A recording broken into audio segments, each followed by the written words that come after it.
世上有句话说，幸福的家庭都很相似，不幸的家庭各有不幸。在许多人看来，今年38岁的里外布罗迪是有福之人。布罗迪认为自己的确很幸运，但人们通常所说的幸运还只是表层的，不解决根本问题。深层的自己能终生把握的幸福之源，他也是后来才找到的。10年来，他走着一条修炼者之路，并作为一名人权活动家，活跃在公司、家庭和公益事业之间。好，让我们先来看看他的一些成长经历。My name is Levi Browdy. I'm a director at a software company here in New York. I was born in New Mexico, which is part of the United States. It's in the southwest, beautiful part of the country, in July 1972. Both my mother and father are lawyers. My mother was a criminal prosecutor, very tough attorney, my mother. My father, very much more on the academic side in terms of the legal. He got his JD from Georgetown, and he was also a law professor. I have an older sister and 2 younger sisters, so I'm surrounded by girls on both sides.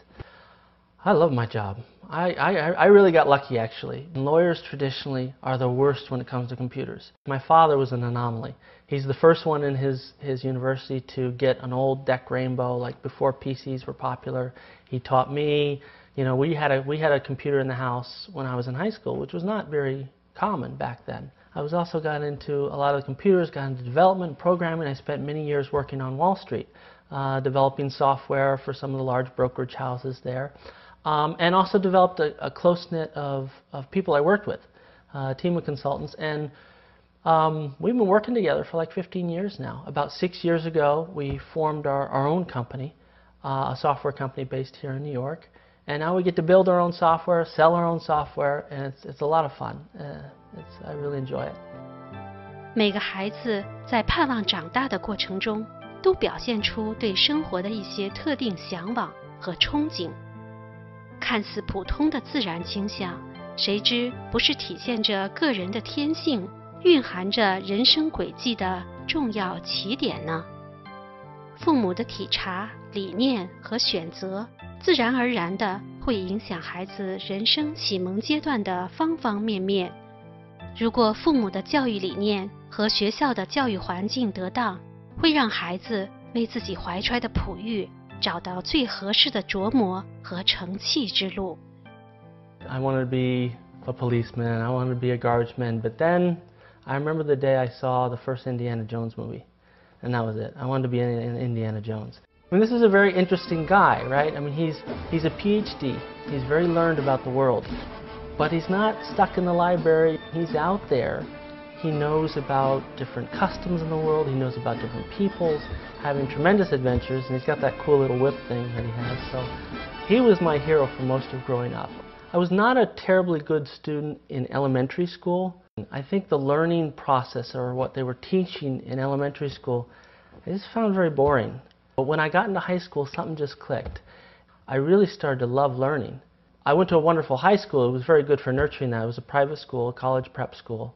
And I got very engaged. I became the student body president. I was captain of the basketball team, the soccer team.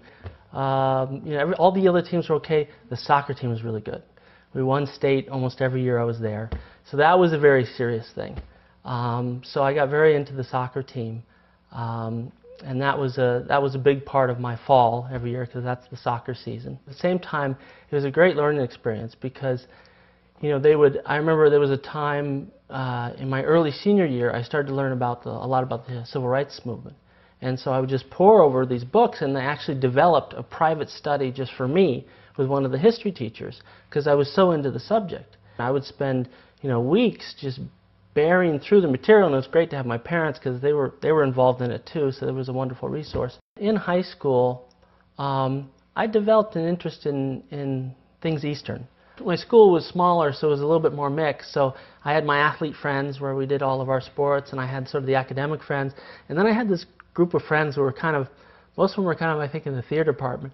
But they would do things like on a school night, they'd go out on a golf course and meet at 1 in the morning and just read Tao Te Ching. Because they were just very interested in this kind of stuff. So I would explore this stuff from a very young age. And whether it was just, meeting with these guys on a golf course, reading the Tao Te Ching, or going to a very formal environment where there's a formal sort of Zen Buddhist, out there teaching and, sort of a Japanese thing, some of the Chinese Tibetan stuff. So I looked around for a while before I was given a book about Falun Gong. 喜爱电脑的布罗迪，在东方文化的学习和研究中，满足着自己的精神需求。那他又是怎么开始修炼法轮功的呢？ I started to learn Falun Gong. Well, a friend of mine actually first learned Falun Gong. He's a very good friend of mine, and we had known each other for a long time, so I know him very well. And you could tell something was going on. He was we could tell some behavior changes in him. He was a little more calm. He was smiling sometimes when normally he wouldn't smile. So, again, he's a good friend, so it was easy to walk up and say, okay, all right, what's going on? What are you doing? And, he gave me the book, Zhuang Falun, from Falun Gong. So that's really what was my introduction to the practice, that.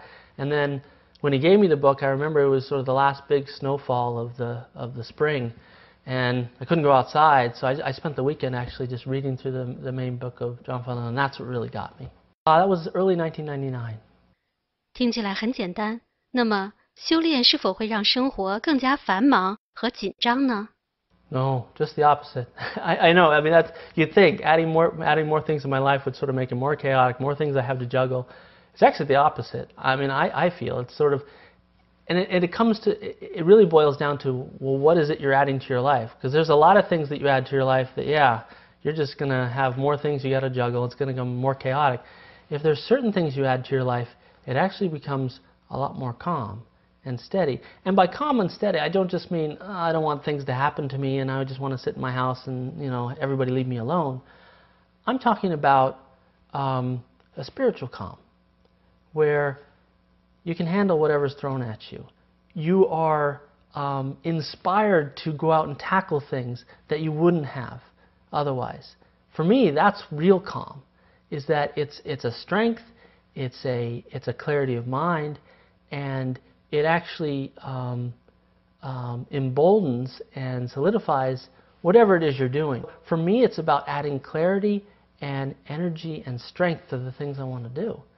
Whether it's raising my kid or whether it's deciding, in my company, what's the next new big thing we got to build into the software.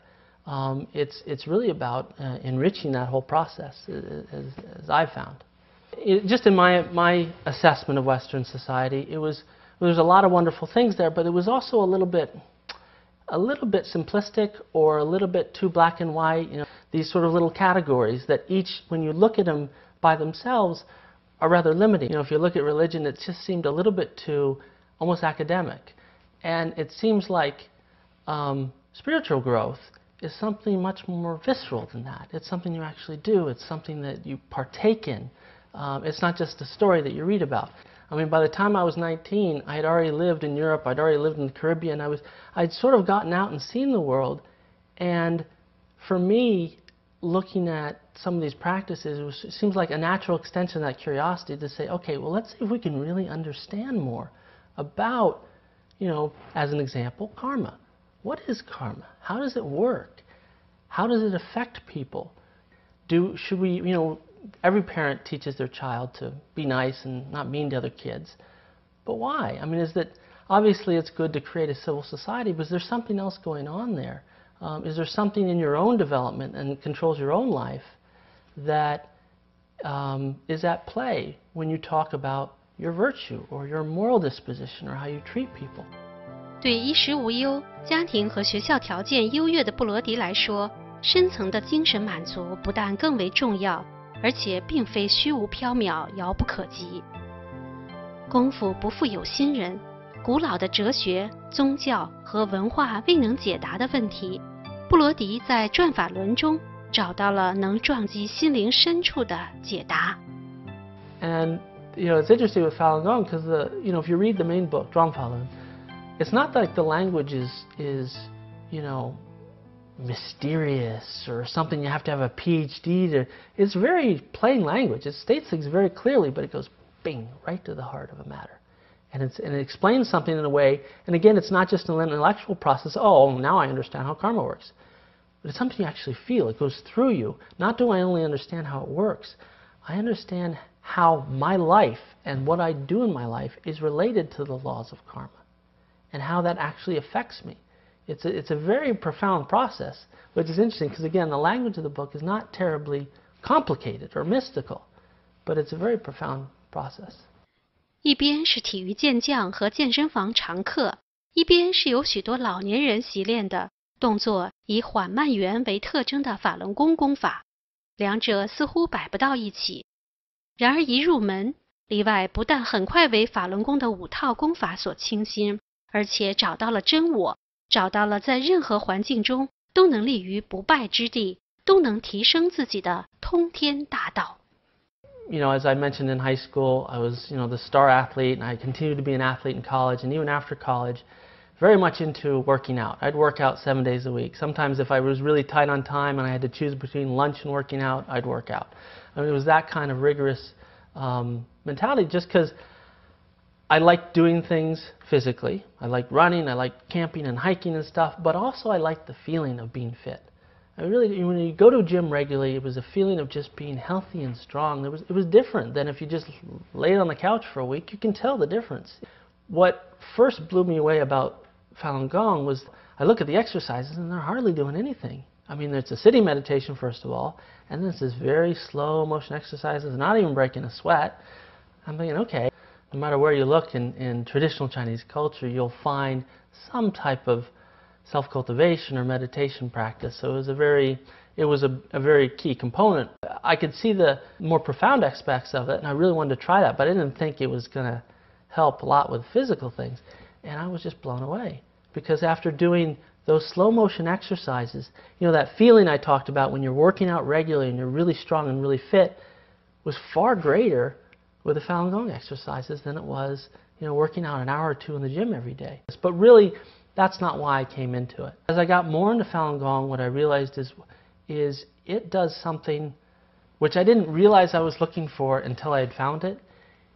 It let me be the person I'd always want to be. Which sounds sort of simple, but it's sort of, let me break that down a little bit. What I mean by that is that, you go through life and everybody has what we're all sort of human, right? So we all have human characteristics.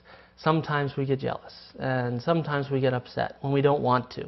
Sometimes, things bother us when we don't want them to, but we just can't help it. It's sort of, we resign ourselves to the fact that it's human nature.